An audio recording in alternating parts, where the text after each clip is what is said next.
So what, you never did say Gonna get warm and why then we're gonna have fun with current. that. Is there, Just absolutely ridiculous. well, We have grandkids in Calgary. I don't pass a note on me. we're rain. I'm not supposed to do that. Now that's live.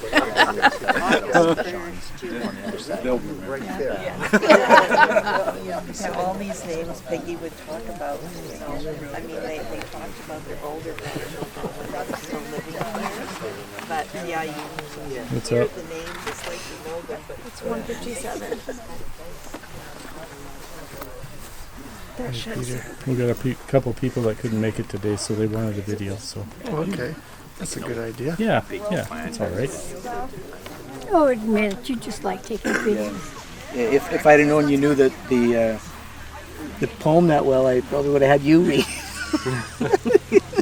Won't be quite as good with me, I don't think. So, anyway. And I mentioned to Matthew once we finish the interment, once I've replaced the altar onto the grave, we'll be starting to Yes. Is that new? I'm Gord. Good to meet you. Thank you very much. Sure, he's doing what I'm told.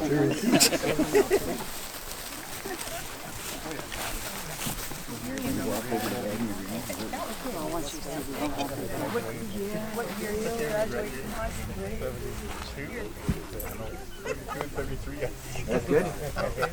Oh, I get it. Your family would like to come and take a chair here, and everyone please come in close so you can hear. Have a chair. If anyone would prefer a chair and not to stand, you're more than welcome. Would you like a chair, my dear? Are you okay?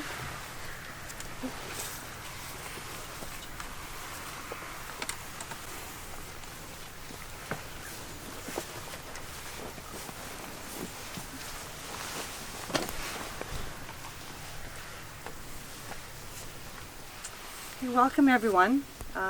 My name is Cheryl Carlson. I'm a friend of Dawn and Natalie's, and I'm very honored to stand here before you to conduct this service. On behalf of Peggy's family, I'd like to thank you all for attending this memorial service. We're here today as people of God to surround Peggy with our love, our faith, and our prayers. Before we begin the service, I'd just like to remind you to silence your cell phones.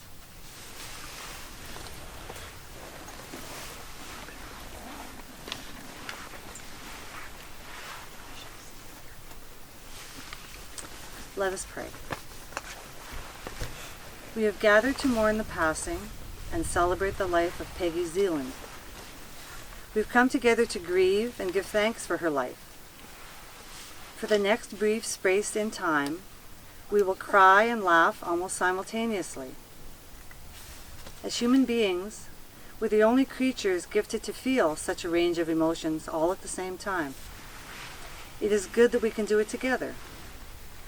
This is a sacred time, a time that holds potential for healing, insight, and understanding that does not come readily in ordinary time. We are reminded of the frailties and the gifts of our relationships. We become more aware that we live in fragile human bodies. May we come to know a heightened consciousness of what is precious in our lives. There is nothing we can describe or pin down, nothing concrete, but the mystery of death has the power to bring us to the threshold of faith. In this extra, ordinary and sacred time, what we encounter is the power of grief and the power of hope. Neither life nor death can separate us from the love of God. So I welcome you to this time out of ordinary time. I invite you to pause, to let it settle in that a precious life has passed among us. We can use the gifts of worship, memories, and music to comfort, give us peace, joy, and laughter to one another as we remember Peggy. I'll ask Carol to come forward, please. Family and friends of our dear, beautiful Peggy Zealand. Peggy was a daughter, a wife, a mum, a grandma, a neighbor, and a friend. To know Peggy was to love her. When Dawn asked if I could say a few words, I knew it was going to be a tough thing to do, because Dawn, along with everyone else, knows that I have more than a few words that I can say. But also, I have so many words that I could say and share about Peggy after being neighbors with her for over 20 years. Jerry and Peggy were our back lane neighbors and friends. And because we also were good friends with their sons, Don, Neil, and Gordon, this made our trips back and forth across the alley happen quite frequently, especially when they were home for a visit with their families. Peggy and Jerry were so good to our 3 sons, and I know it was because they had raised 3 of their own sons. Peggy loved her boys so much, and watching my boys grow up flooded her and Jerry with memories of what it was like to have their 3 sons. And my boys knew, as well as Gordon, Dawn, and Neil, to stay out of Dad's garden or you're in trouble. Peggy was one proud grandmother. I had the privilege of seeing pictures of all of you right from when you were little to when you were growing up, and cards that she would receive or letters. And she would say, "Carol, these are from my grandchildren." Peggy was one busy granny whenever she knew that the grandkids or family were coming home, because she wanted everything to be perfect when you arrived. She loved you grandchildren with so much pride. Peggy was so valued and remembered in our community. As a caregiver at the nursing home, her caring and her friendly customer service when she worked at the pharmacy, she was a ceramic friend to so many of us, and she loved making her elves that we all saw displayed in their beautiful flower gardens. She was a tremendous help in the setting up and decorating at the museum. Many of the rooms have Peggy's touch in them. And Gordon, you're going to have to go and check out the toddler room at the museum, because your very first pair of baby shoes are in there. Jerry and Peggy's flowers and garden were a work of art, and they both would spend countless hours making their yards so beautiful and sharing the produce that they produced from their garden with so many people. Peggy and my most meaningful conversations were held around her clothesline in her backyard. Peggy and I both loved to hang out our clothes, and we enjoyed our visits there with each other. We shared stories that were good and fun. We shared stories that were sad and maybe not the best of times. But once we were done our conversations, we would go our separate ways with a hug. To the Zealand family, thanks for the memories that this backyard neighbor got to share with your mum and your granny. And to my sweet Scottish friend Peggy, there's people in our lives that we count on, whose wisdom and caring will help us through everything and make it work out just right. Wonderful people who shine in our lives with their gentle and beautiful light. I believe, Peggy, that you can hear the prayers that are filled with thoughts of you today, and you can see the smiles on the faces that are warming our hearts of the special memories of you. Rest in peace, dear Peggy. You are a treasured and loved friend. Oh, Danny Boy is, I'm told, a favorite song of Peggy's, and pretty much every other human on the earth, it seems like, if you've heard it. Just a brief history of this song.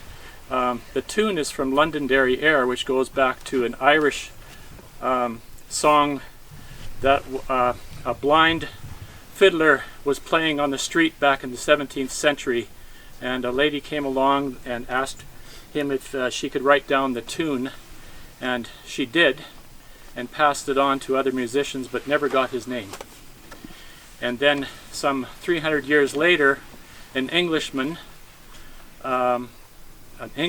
sister-in-law told him that a song that he had written, which was entitled Danny Boy, but to a different tune, would sound really nice to the Londonderry Air tune.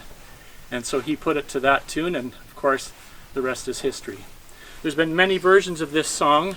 My personal favorite is by a Scottish-born Canadian by the name of John McDermott. John was born in Edinburgh, Scotland in 1955, so a year after I was born. We're about the same age. And he came to Canada when he was 10. It's a little bit reminiscent of Peggy's travels. She was born in Scotland and came when she was 12. So there's a little bit of a coincidence there. So this is my version of John McDermott's song. Oh, Danny boy, the pipes are calling from glen to glen and down the mountainside. The summer's gone and all the roses falling. 'Tis you, must go and I must buy. But come ye back when summer's in the meadow, or when the valley's hushed and white with snow. 'Tis I'll be there in sunshine or in shadow. Oh, Danny boy, I love you so. And when ye come and all the flowers are dying, and I am dead, as dead I well may be, you'll come and find the place where I am lying, and kneel and say an Ave there for me. And I shall hear, though soft you tread above me, and on my grave will warmer, sweeter be. And ye shall bend and tell me that you love me, and I shall sleep in peace until you come to me.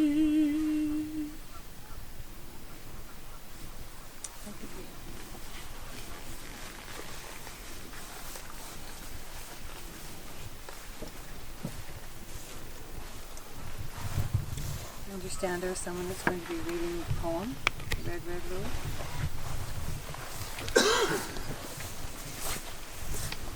As was mentioned, Danny Boy is one of Mom's favorite songs, and I know she loved Robbie Burns, and while this might not have been her favorite poem, it was definitely one that she enjoyed.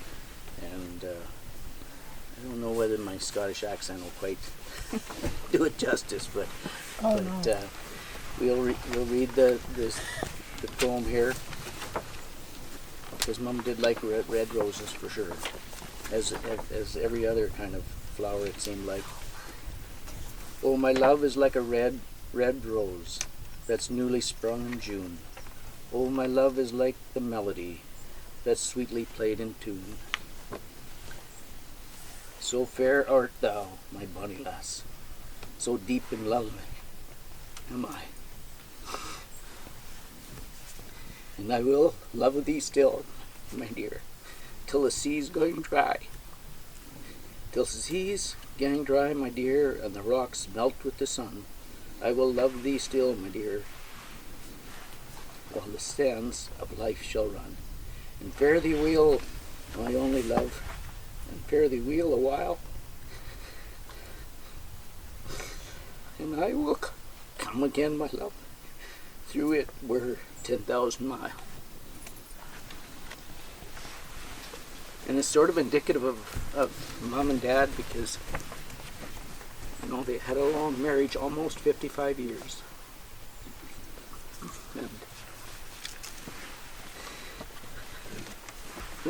And don't think I didn't hear like right up till her death, where she didn't miss my dad terrible. Thank you.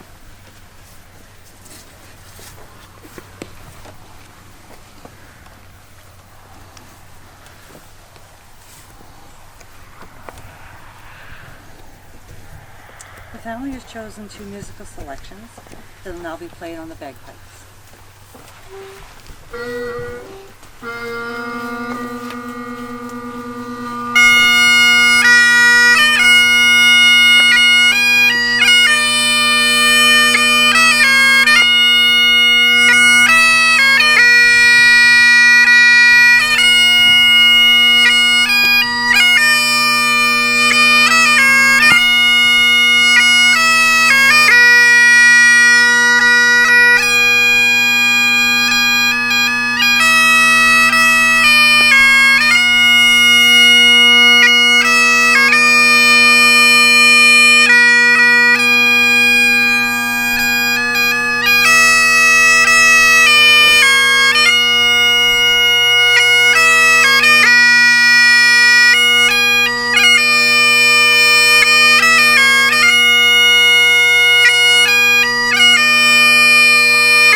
Thank you and welcome.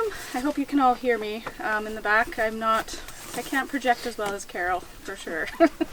My name is Heidi, and I guess you could call me Peggy's middle granddaughter. Not the favorite by any means. I believe the youngest granddaughter held that title, and I'm okay with that. I'm Neil's eldest, and my family and I have traveled from Port Hardy to be here today. We're so grateful to all of you for joining us. To me, she was Grandma Peggy. To others, she was Mom or Peg, or Granny, or perhaps Margaret.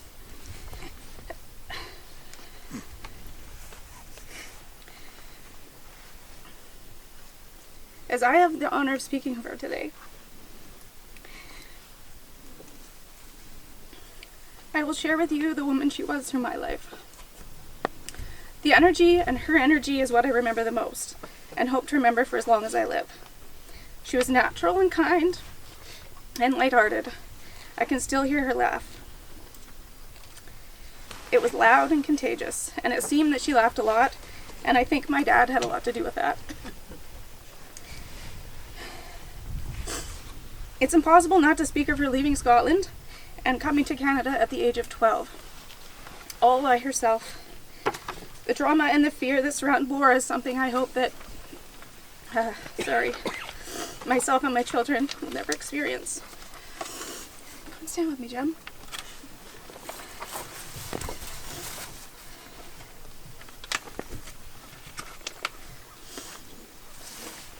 My grandma was very brave. That trip that she made and the years that followed come to mind every time I think of her. It's the type of story that movies are made of. Things could have turned out very differently for her. She was very fortunate to be welcomed in by the McCormick family. I thought I had this. I thought I totally had this. My Grandma Peggy was a hopeless romantic. Just the other day I was digging through a drawer and came across one of her romance novels she'd left behind during a visit.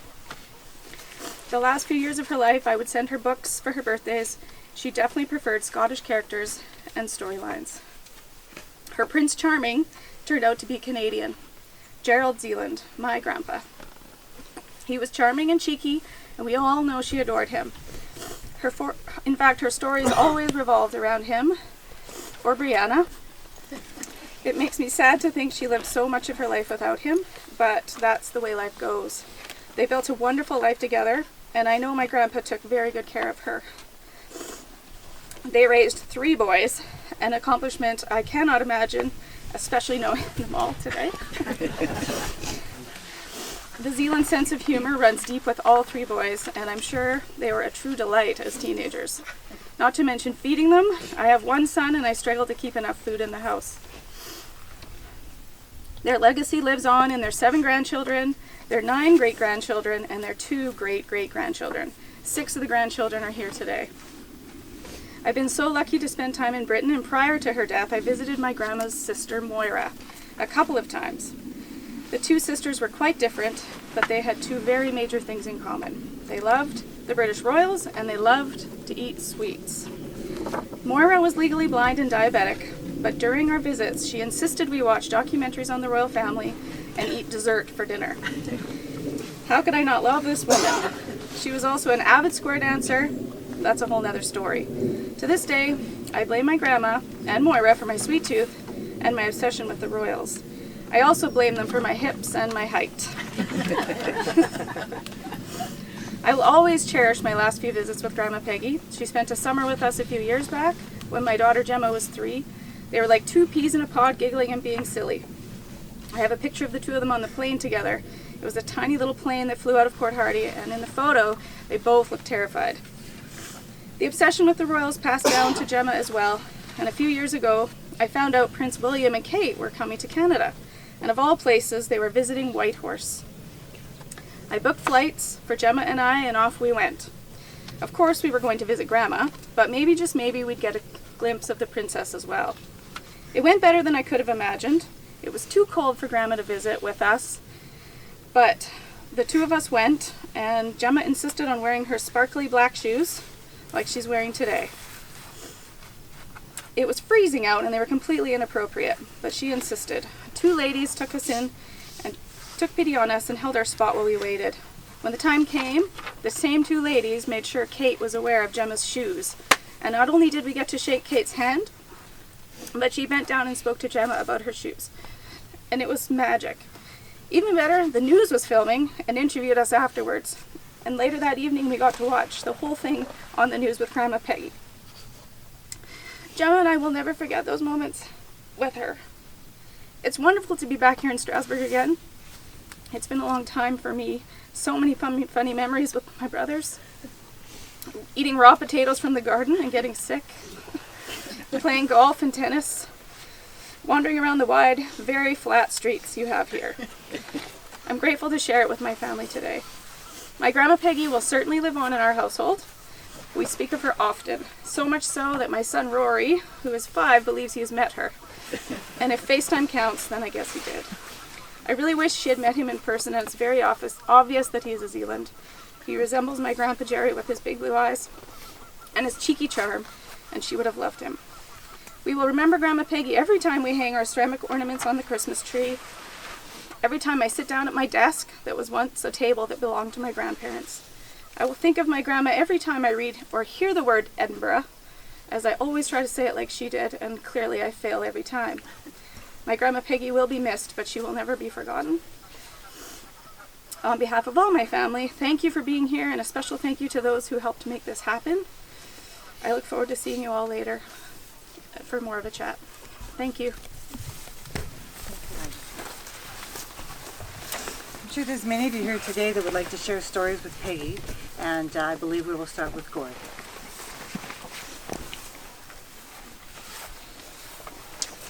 I'm the oldest brat. Anyway, the one part of Mom and Dad's life that was always a bit of a struggle was trying to get Mom anywhere on time. And obviously today, it was similar. Somehow or other, I managed to forget Mom. But we did get here on time, and it's really great to see all you folks. I really appreciate it. I know it was really important to Mom in terms of all her friends and what have you back here, and it's hard to pass on. The only other trait that I guess that I have picked up that Mom, and no, not Dad, but anyways, Mom was a night owl, and I've managed to carry on with that. I love the nights, I hate the mornings, and on we go. But you know, in terms of the other events that marked our life, the biggest thing was that it was just being a family, and the fact that we had our ups and downs, and when Neil peeled back both doors on my car, and all Mom and Dad did was shake their head, and and Neil's comment was, "Hey, big bro, what's going?" There was never any lack of excitement and laughs and what have you, but at the same time, it's just great to share with everyone and our families in Saskatchewan. Much appreciated, and take care. We'll see you later.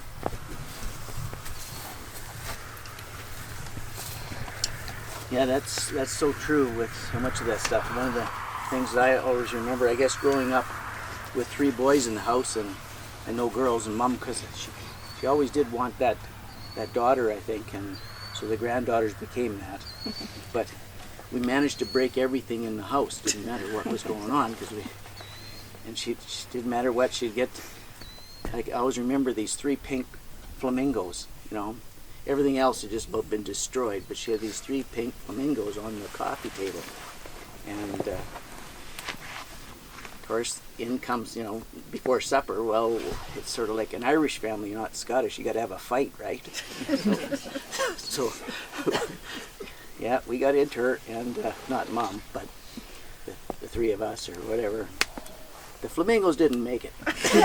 You know, we survived, but they all the glue at the hardware wouldn't have put them back together. But it wasn't so long ago, and she was back out one time, and for years and years I went to, you know, garage sales and, you know, antique sales looking for these pink flamingos, you know. And so finally Natalie and I were at one, and it was actually in Saskatoon, and here were these 3 pink flamingos.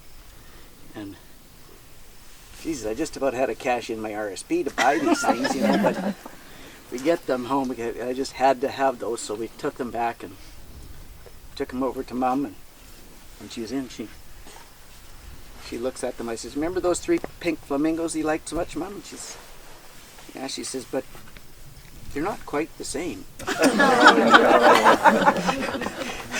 And that was about it. About the way things sort of went, you know.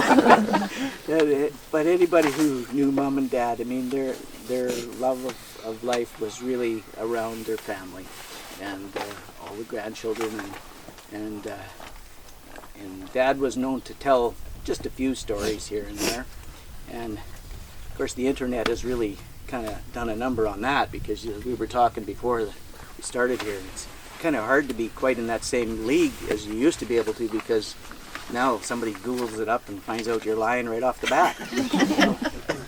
So Dad would have never made it in this day and age.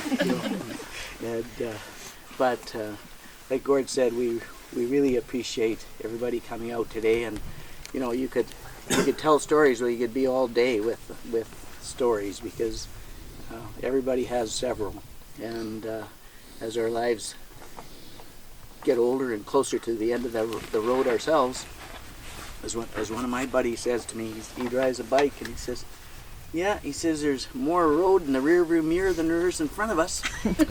Oh, thanks, Dave, for that. Kind of like to think about it for a while, but I know Mom would really appreciate everybody coming out today. And there's some special friends that have kept in contact with her all those years, even when she was up in Whitehorse with living with Gord and his family, and getting to know the grandchildren there, because I guess Brianna did get kind of a little special treatment for a while here. But Grandma's went out to what I remember, Grandma's spent a lot of time out at the coast too. So you guys weren't that hard done by out. Anyway, thanks very much.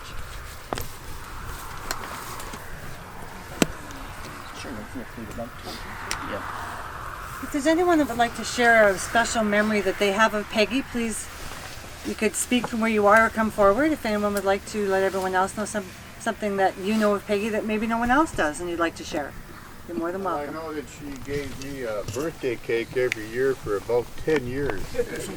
The only cake I enjoyed was angel food cake, and we argued about that today. They said it was chiffon. I said it's angel food, and Peggy made the best one. And for about 10 years, we'd see him at Christmas because we go to Don's, and we lived here, and she'd make this cake for me. And it was amazing. She did it, and he asked me, how come you always get a cake from her? I never get one. But she always made me that. It was special. Yeah. I always like the center. Yeah. All the little bits of the cake go with the center.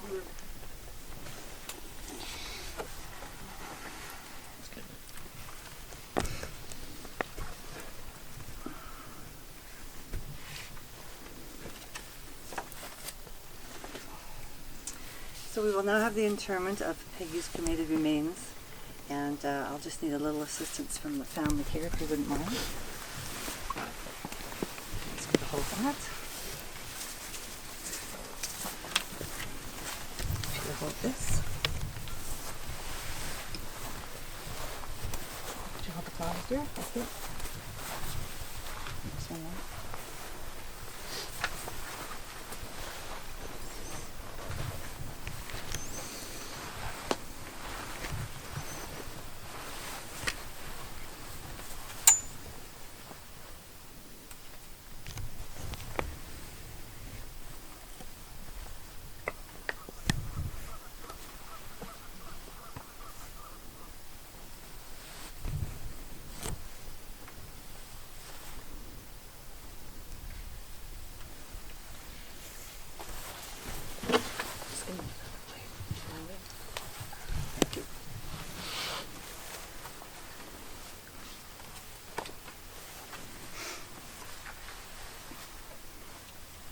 As you once called Peggy into this life, so now you have called her into life everlasting. We therefore commend Margaret McLennan Zealand to her final resting place. Earth to earth, ashes to ashes, dust to dust.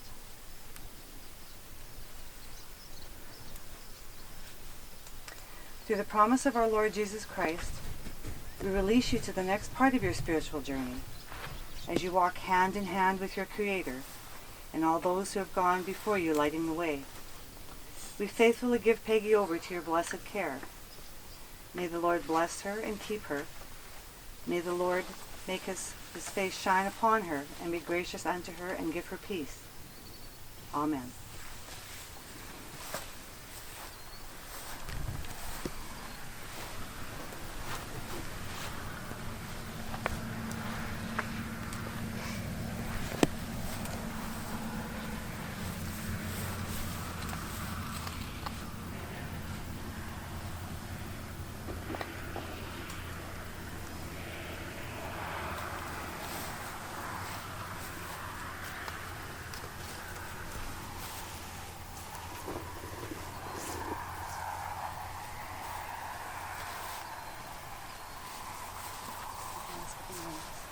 If anyone else would like to sprinkle a little earth on Grandma as she's interred, feel free to do so now.